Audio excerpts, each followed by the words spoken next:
پھر اللہ تعالیٰ فرماتے ہیں آیت نمبر 44 میں، اَتَأْمُرُونَ النَّاسَ، کیا تم حکم دیتے ہو لوگوں کو بالبر نیکی کا، وَتَنْسَوْنَ أَنفُسَكُمْ، اور تم اپنے آپ کو بھول جاتے ہو۔ تو بر جیسے ہم نے کہا تھا کہ جیسے بحر و بر ہوتا ہے، تو بر جو ہے وہ خشکی کو کہا جاتا ہے، بحر جو ہے وہ سمندر کو کہا جاتا ہے،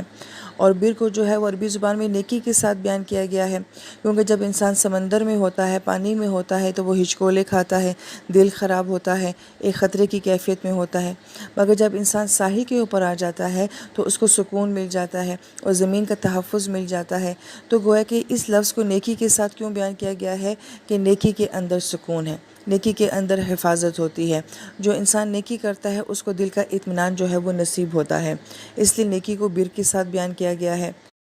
اور یہاں پہ جس بات کی اصلاح ہو رہی ہے، چاہے وہ بنی اسرائیل کے علماء ہوں یا اس امت کے علماء ہوں یا کوئی بھی ایسا انسان جو دوسروں کو نصیحت کرتا ہے، تو قرآن یہ کہتا ہے کہ جو نیکی کا حکم تم دوسروں کو دیتے ہو، خود بھی اس کے اوپر عمل کرنے کی کوشش کرو۔ اور بعض مفسرین کرام یہ فرماتے ہیں کہ بعض اوقات ایسا ہوتا ہے کہ اہل علم کا طبقہ دوسروں کو تو بہت بڑی بڑی باتیں بتا دیتا ہے، عبادات کے بہت بڑے بڑے معیار بتا دیتا ہے، واقعات بہت اعلیٰ درجے کے سنا دیتا ہے، مگر خود جو ہوتے ہیں وہ چھوٹی سطح کے اوپر عمل کرتے ہیں، رخصتوں کے اوپر عمل کرتے ہیں، آسانیوں کے اوپر عمل کرتے ہیں، اور سامنے والے کے لیے بہت بڑے بڑے معیار کھڑے کر دیتے ہیں۔ لہٰذا اس معاملے میں جو ہے وہ اعتدال ہونا چاہیے کہ دوسروں کو دین جو ہے وہ آسانی کے ساتھ دینا چاہیے، اور چھوٹے لیول سے بات جو ہے وہ شروع کرنی چاہیے، اور جو دوسروں کو کہتے ہیں وہی معیار جو ہے وہ اپنی ذات کے لیے بھی ہونا چاہیے۔ وَأَنْتُمْ تَتْلُونَ الْكِتَابَ، جبکہ تم جو ہے وہ کتاب پڑھتے ہو، أَفَلَا تَعْقِلُونَ، پھر بھی تم عقل نہیں رکھتے۔ اب یہاں پہ کہا جا رہا ہے کہ ایک پڑھا لکھا طبقہ ہوتا ہے اور ایک ان پڑھ طبقہ ہوتا ہے، تو یہ جو بیماری ہے یہ پڑھے لکھے طبقے میں ہوتی ہے، علماء طبقے میں ہوتی ہے، دیندار طبقے میں ہوتی ہے،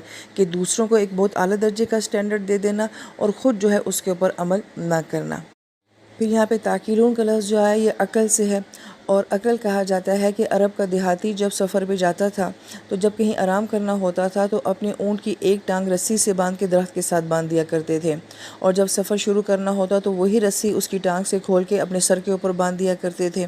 تو وہ رسی جس سے وہ اونٹ کی ٹانگ کو باندھتے تھے اسے عقل کہا جاتا ہے۔ اور اب بھی ہم دیکھتے ہیں عرب لوگ جو ہوتے ہیں اپنے اسکارف کے اوپر جو ہے وہ ایک رسی سی باندھتے ہیں، تو اس رسی کو جو ہے وہ عقل کہا جاتا ہے۔